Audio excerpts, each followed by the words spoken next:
اللهم صل وسلم على سيدنا محمد وعلى آل سيدنا محمد.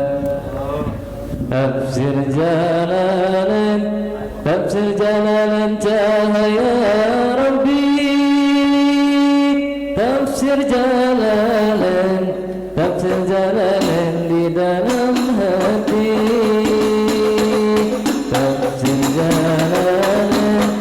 تبصر جلالا cahaya Rabbi. تبصر جلالا penejuk hati. تبصر جلالا di dalam hati. تبصر جلالا tak akan mati. Ayat 14 surah Al-Ahzab ayat 14 atau Tafsir Jalalain 345. Tafsir Jalalain dibuka 345 baris 12 dari atas, 12 dari atas. Tafsir Jalalain juz 3 halaman 272. Silakan ahli ini untuk membacakan murotalnya.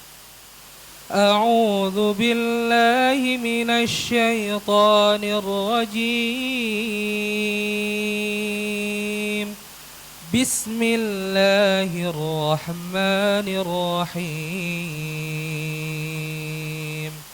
ولو دخلت عليهم من أقطارها ثم سئلوا الفتنة لأتوها وما تلبسوا بها إلا يسيرا ولقد كانوا عاهدوا الله من قبل لا يولون الأدبار وكان عهد الله مسؤولا قل لن ينفعكم الفرار إن فررتم من الموت أو القتل وإذا لا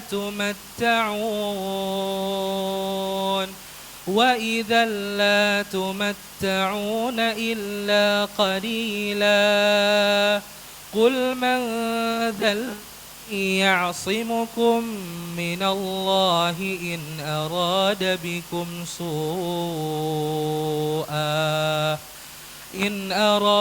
بكم سوءا أو أراد بكم رحمة ولا يجدون لهم من دون الله وليا ولا نصيرا قد يعلم الله المعوقين منكم والقائلين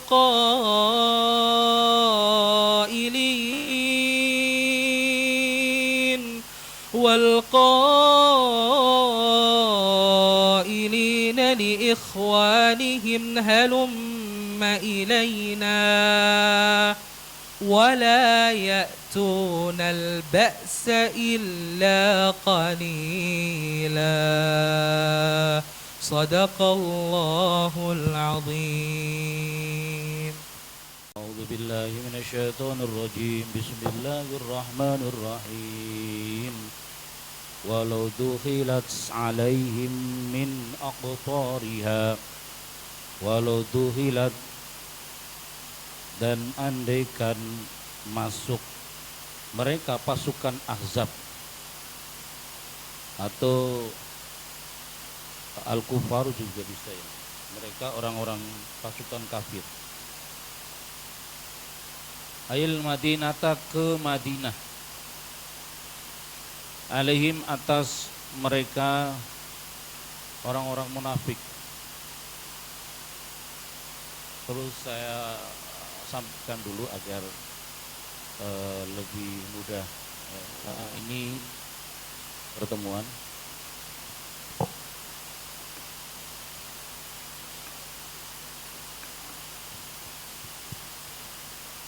Masih dalam konteks ayat perang Khandaq atau perang Ahzab di tahun ke-5 Hijriah di bulan Syawal. Dan perlu kita paham bersama, tidak ada peperangan itu kemudian pasukan Rasulullah menyerbu lebih dahulu atau memulai peperangan. Ya, itu kita pahami juga. Dan jangan sampai kemudian misinterpretasi terhadap ayat-ayat yang di situ ada perang. Waqatil musyrikina kafah, dan perangilah mereka orang-orang kafir semuanya. Bayangin kalau potongan ayat ini dipahami secara letternya, makna apa yang terjadi. Non muslim di hadapan non muslim bisa kita habisin, maka kemudian muncullah terorisme. Ayat itu dalam situasi perang, namanya perang, kalau nggak dibunuh, membunuh. Jadi pilihannya cuma itu, namanya kalau sudah perang, ya makanya Darul Harbi adalah daerah wilayah area perang. Dalam hukum internasional juga ada kan, Darul Harbi diistilahkan dalam medan perang yang ketika ada orang sipil masuk ke daerah situ, kemudian kena senapan, meninggal, maka tidak ada hukum HAM. Kenapa? Karena ya salahnya orang sipil ke situ, itu kan daerah perang. Makanya kan kadang-kadang wartawan itu kan nekat karena memburu dan mencari berita. Tetapi kalau kemudian tiba-tiba ini problemnya dilematis, kalau kemudian terkena senjata, sebenarnya tidak bisa dihukum, dituntut oleh hukum internasional. Jadi berlaku ya, bukan hanya hukum internasional itu mengadopsi peradaban era-era dulu. Masih ingat Fir'aun ngejar Nabi Musa? Fir'aun mengejar Nabi Musa ketika usia 30 tahun karena insiden nabok, misah maksudnya ya, misah dua orang berkelahi, pemuda Kipti dan pemuda Israel, yang kemudian yang ditepok itu pemuda Kipti, masih pribumi Mesir. Kalau Israel kan migran ya, dari mana-mana, keturunan Nabi Yakub yang kemudian datang ke Mesir ketika era Nabi Yusuf kan puncak kemakmurannya, sehingga negara yang makmur itu menyedot perhatian orang berlindung datang ke situ. Nah, singkat ceritanya bahwa ketika ketika Nabi Musa kemudian oleh Fir'aun akan dibunuh, padahal dari bayi dari istana Mesir ya, kemudian lari ke selatan Mesir, kemudian masuk ke Madian. Itu wilayah kecil, negara kecil yang sahibul wilayahnya adalah Nabi Syuaib. Kenapa? Sebenarnya Fir'aun kan bisa merangsak dengan pasukannya yang terhitung ratusan ribu, itu sederhana sebenarnya, tinggal masuk menguasai itu wilayah, selesai kan. Tapi terikat etika hubungan dalam peradaban, itu wilayah yang bukan wilayah Mesir, Madian, sehingga berhenti sampai di situ gitu loh.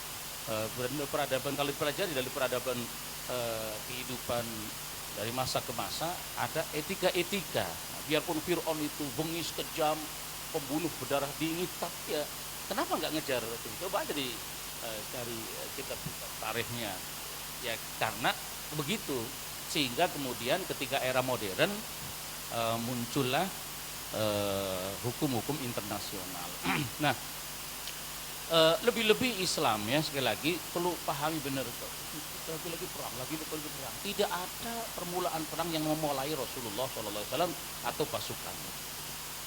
Ketika kemudian, makanya kan la yanhakum anil ladzina kafaru, tidak dilarang Allah, la yanhakumullah anil ladzina kafaru, tidak melarang Allah kepada kalian terhadap orang-orang kafir yang ujungnya antaburruhum wa tuqsitu, untuk berbuat baik, berbuat adil kepada mereka. Apa tengah-tengah ayatnya itu? Sepanjang mereka tidak mengusir atau menjajah atau mengancam jiwa nyawa kita, atau kemudian mengusir rumah-rumah tempat tinggal kita, menjajah, membunuh atau mengganggu aktivitas keagamaan kita. Nah di situ ya, Allah tidak melarang kalian berbuat baik ya, dan berbuat adil kepada orang-orang kafir alias non muslim. Biar clear dulu maksudnya.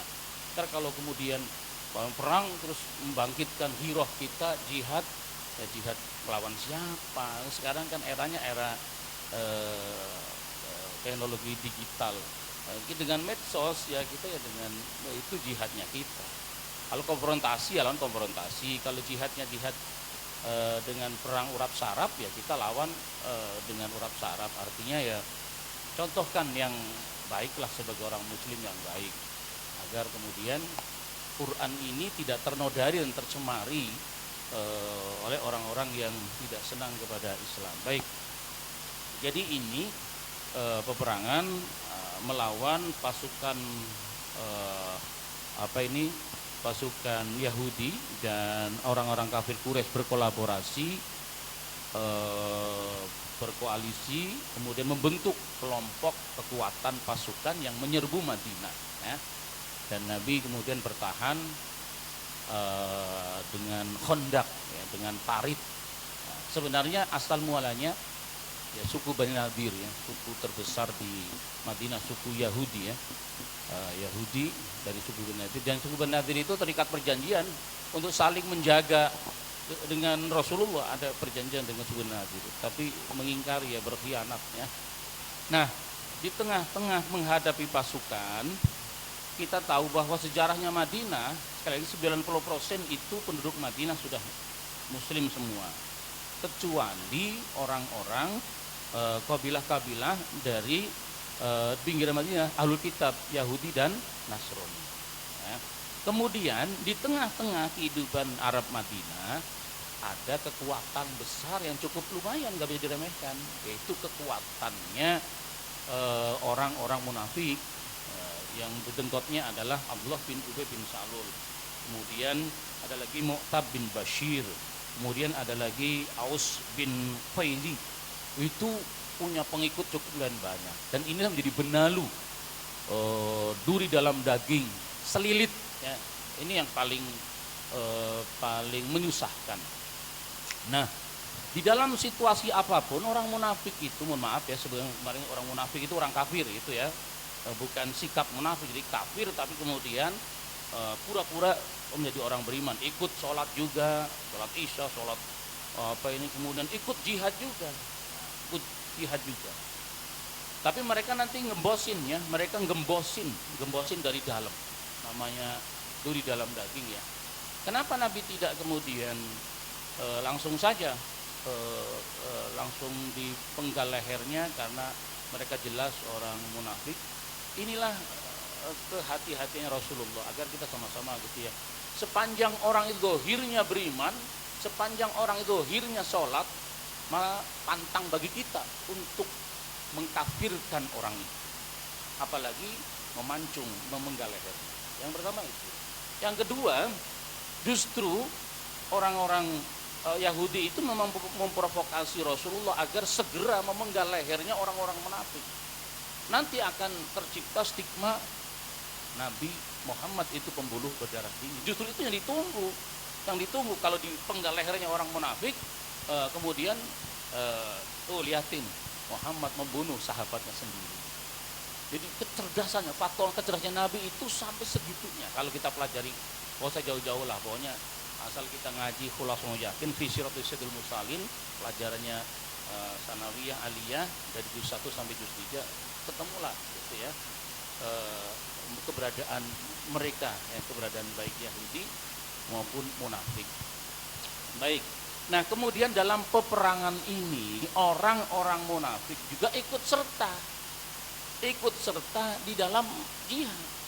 Makanya kan kemudian mereka satu persatu mereka meninggalkan gelanggang perang dengan alasan inna buyutana aurah. Rumah-rumah kami ini rumah-rumah yang tidak ada penjaganya, tidak aman, akan khawatir begini macam-macam alasan. Tapi Allah menjawabnya, Wa ma hiya bi aurah yuriduna illa firara.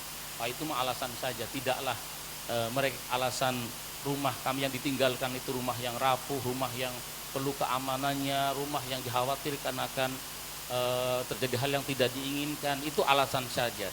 Mereka hanya illa firara karena memang mau melarikan diri. Nah, al-firar minaz zahwi adalah termasuk kategori al-kabair, termasuk dosa besar orang lari dari medan peperangan, dan itu murtad seketika itu, kecuali yang kemarin saya sampaikan di surah Al-Anfal itu jelas ya, dari medan peperangan diperbolehkan ketika mengkonsolidasi dengan pasukan, merapatkan barisan, mengatur strategi, menghindari serangan yang membabi buta dari orang kafir, maksudnya menghindar dari senjata-senjata yang mematikan, itu diperbolehkan. Sebenarnya kalau rasa takut itulah yang kemudian menjadi minal kabir, termasuk dosa besar dan termasuk keluar dari Islam. Baik. Jadi ini yang benalu ini nih orang munafik ini. Sehingga Allah menyebutkan ilat ayil madinata alaihim min aqtariha. Loh, artinya maksudnya min aqtariha, dari penjuru-penjurunya Madinah. Dari penjuru-penjurunya Madinah. Nawahiha artinya arah-arahnya Madinah.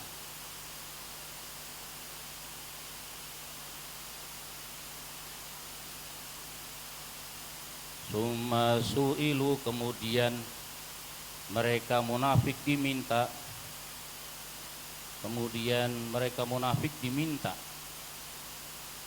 Ai sa'alahum artinya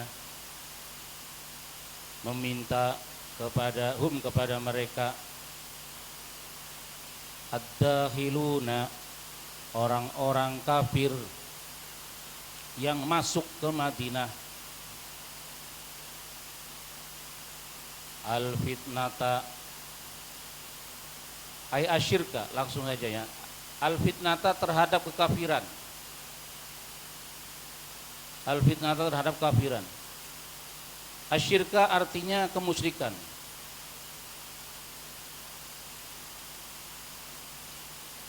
La atauha, maka sungguh mereka akan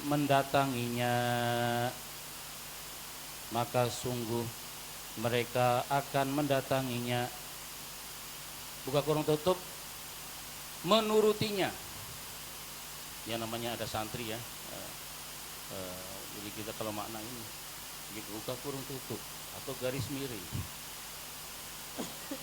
Bil maddi boleh dibaca mad atau panjang, la atau ha boleh ya.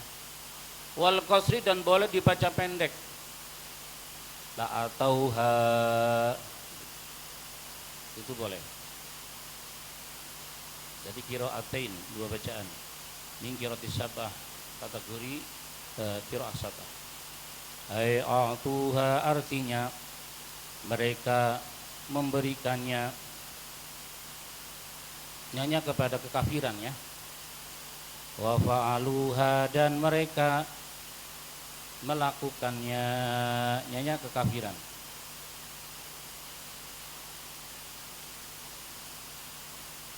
Wa ma talabbasu, dan tidaklah mereka bertahan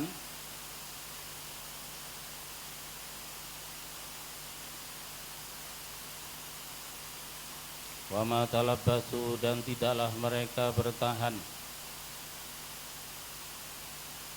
biha dengannya,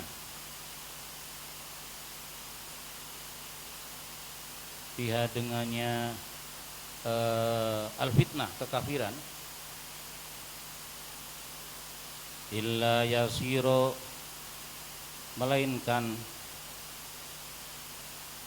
dengan ringan,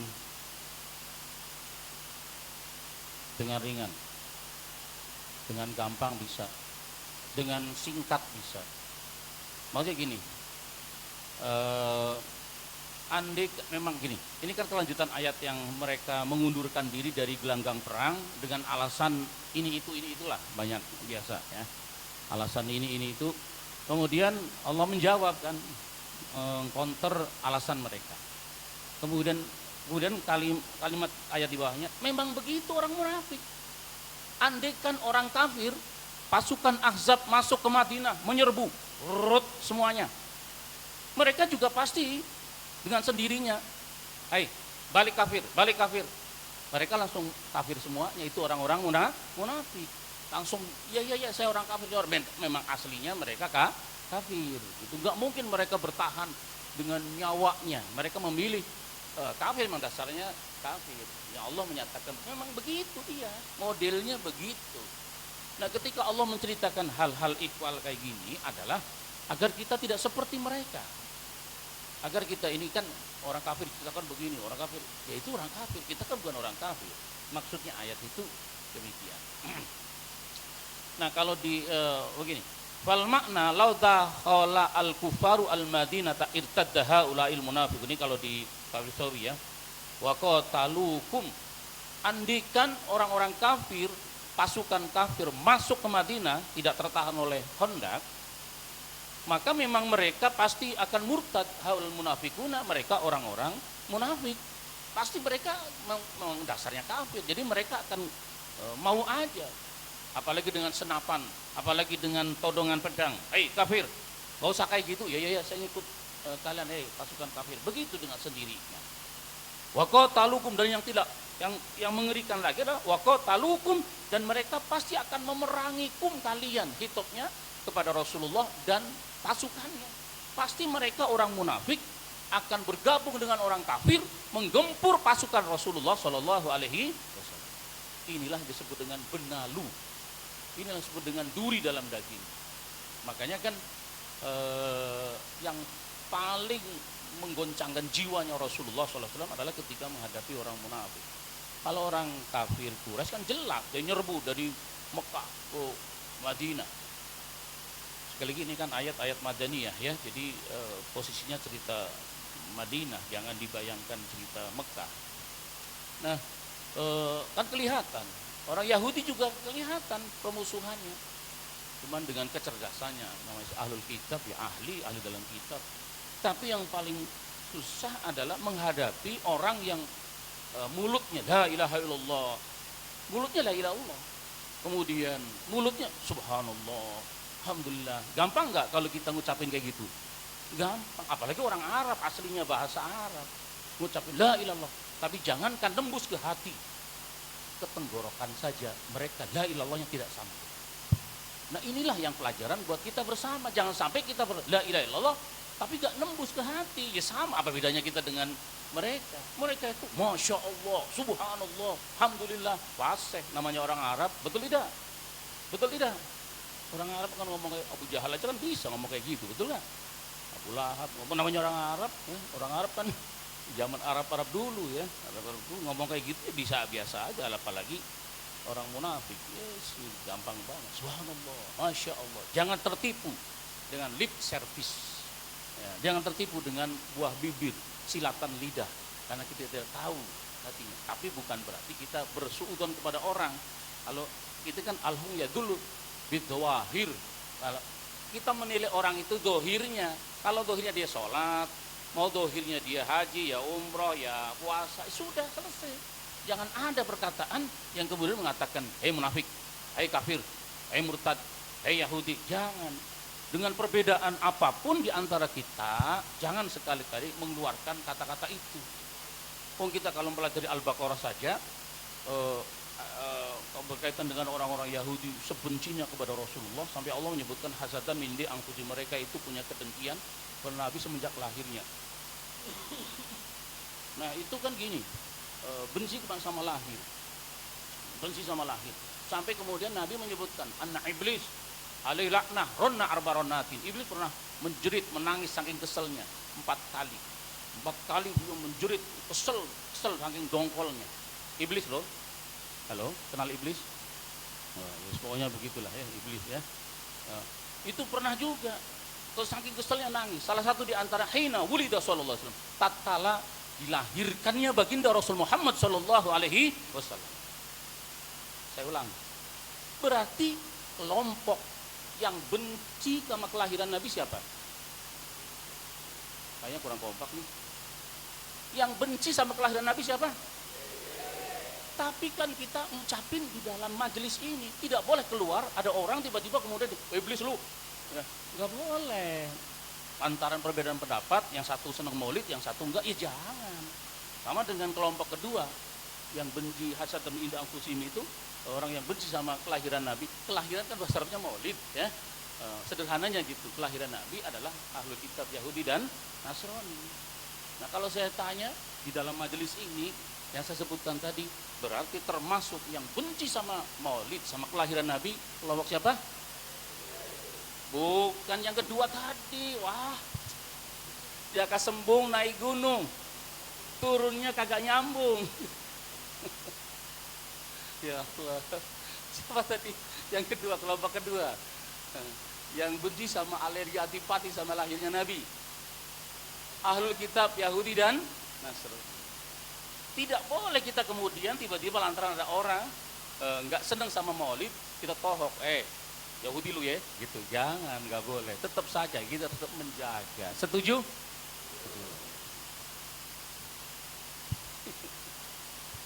Allahumma sholli ala sayyidina. Shallu ala Muhammad. Shallu ala Muhammad. Nah, karena kalau sedang memerangkan ayat-ayat perang, bisa jadi mungkin antara kita memahami miskomunikasi ya, misunderstanding, bisa jadi kemudian memahaminya kemudian dengan pemahaman sendiri. Oh berarti, karena giroh kan, bisa jadi orang giroh itu tidak bisa jadi namanya kan ada gini, ada orang giroh punya semangat keagamaan tapi tidak dasari ilmu. Tapi ada orang berilmu gak ada girohnya, iya enggak? Iya enggak? Ya ini kan manusia, manusiawi dengan kemanusiaannya. Kita nggak usah, wah dia orang berilmu alim tapi ada kayak gini Islam dicamaki, dihina, dia diam aja gitu. Ya masing-masing kan ada orang kemudian dia gayanya lagunya rukun wudhu aja nggak bisa, syarat sholat aja nggak ngerti, najis saja air yang suci nggak tahu, gayanya bawa bendera, dia Allahu Akbar, Allahu Akbar. Betul tidak? Inilah realita dan fakta keberadaan umat saudara-saudara di saudara kita, agar kemudian ketika mulai dari ayat kita dipahami dengan pemahaman yang sebenarnya agar tidak terjadi kesalahan. Kemudian tiba-tiba dengan hirohnya orang itu karena keterbatasan ilmu kemudian tiba-tiba merakit bom merakit bom kemudian ditaruh di rangsel, dia jalan mencari tempat-tempat tertentu yang konon katanya darahnya halal. Kemudian ketika ditanya mau kemana, mau pengantenan, bilangnya mau pengantin, ditanya mau kemana, kan ada rekaman tuh dari CCTV seorang teroris yang meledakkan dirinya ditanya, bang mau kemana, mau pengantenan, jawabnya begitu, mau pengantenan. Kenapa? Karena kan doktrinnya ketika meledakkan dirinya dengan bom kemudian menewaskan sekian banyak orang dan kemudian disambut oleh bidadari di surganya Allah Subhanahu wa ta'ala. Subhanallah. Jadi karena bayangannya begitu, dia tercapik-capik, anggota badannya berserakan, ususnya terburai keluar, mereka sudah bahagia bersama bidadari di surga. Jangan sampai ya, kalian santri, tahu-tahu itu merakit bom. Nah, kenapa sebelum saya sampaikan, ini kan info penting ya, berkaitan dengan ya sampai detik ini memang gerakan-gerakan yang itu masih ada. Tapi ala kulli hal Allah menjaga bangsa kita ya. Allah menjaga Indonesia ya. Kita ngaji di Indonesia ya, bekerja di Indonesia. Maka tidak berlebihanlah kita mencintai Indonesia. Setuju? Jangan kemudian kita ini seperti orang di Indonesia, makan Indonesia, nikah di Indonesia, tapi sama Indonesia ngucek-ngucek aja gitu ya, jeleknya diangkat, ini itu. Iya betul, negara ini negara yang tidak sempurna dan masih jauh panggang dari api. Tapi kalau dibandingkan sesama negara Islam di dunia ya masih lumayan lah masih Indonesia ini. Nah ini ngaji kayak gini masih, coba di Arab ngaji kayak gini, tangkapin satu-satu persatu, tanya tuh Ustaz Musan tuh ya, yang sering ke Arab. ngaji kayak gini, nggak bisa. Ngaji itu harus ada sertifikatnya. Kalau nggak ada sertifikat dari pemerintah nggak bisa. Saya punya sertifikat, nggak punya. Kalian santri punya sertifikat nggak? Nggak punya sertifikat santri. Kartu santri aja nggak punya, ya kan? Ya, ketinggalan zaman. Jadi gitu maksudnya, kalau kita kadang-kadang habis Indonesia itu dihabisin. Wah, tapi kemudian muji-muji ke negara lain. Jangan dong ya, kita fair gitu dengan segala kurangan. Misalnya ada dalam kekuasaan pemerintah yang tidak kemudian kita senangi lantaran berbeda, ya jangan dong berlebihan kita kemudian habis-habisan, mati-matian, kemudian sampai kata-kata munafik, kafir, jangan ya. Ya, kita tetap dengan hati yang jernih, yang dingin, kita berdoa ya, mudah-mudahan Indonesia lebih baik dari tahun-tahun sebelumnya. Amin ya rabbal alamin. Dan 2024 mudah-mudahan Allah memilihkan kepada kita seorang pemimpin yang lebih baik ya, lebih baik. Amin ya rabbal alamin. Ya, ini kita udah ngaji udah alhamdulillah. Bapak kerja juga alhamdulillah. Mungkin ada di sana sini, mungkin terganggu pekerjaannya, mungkin terganggu perusahaannya, mungkin pekerja. Tapi kan jangan kemudian lantas mengeneralisir semuanya jelek. Setuju ya? Agar kita tetap adem, jaga kita, perilaku kita sebagai seorang muslim. Baik, kita lanjutin. Tetapi gini ya, ketika orang munafik itu katakan tadi ya, andaikan orang kafir itu masuk ke Madinah, kemudian bersatu padu dengan orang-orang kafir, ya wa qatalukum ma'al kufari la hadallahu bi'aidukum syari'an, maka Allah akan segera, itu maksudnya segera menimpakan azab dengan cepatnya. Maksudnya enggak usah keluar. Gitu. Kalau toh kemudian bersatu padu orang munafik dengan orang-orang kafir Quraisy, dengan orang Yahudi Madinah, kalau kemudian sampai bersatu padu menghadapi pasukan Rasulullah, Allah akan ikut serta turunkan azab seketika itu. Ini aja tanpa orang munafik yang di base camp aja kemudian kocar kacir kan, ditimpa oleh badai angin topang ya, kemudian bubar sendiri 15 hari bertahan di base camp perkemahan di pinggiran Madinah ya, tidak berani menyerbu karena tertahan oleh Khandaq.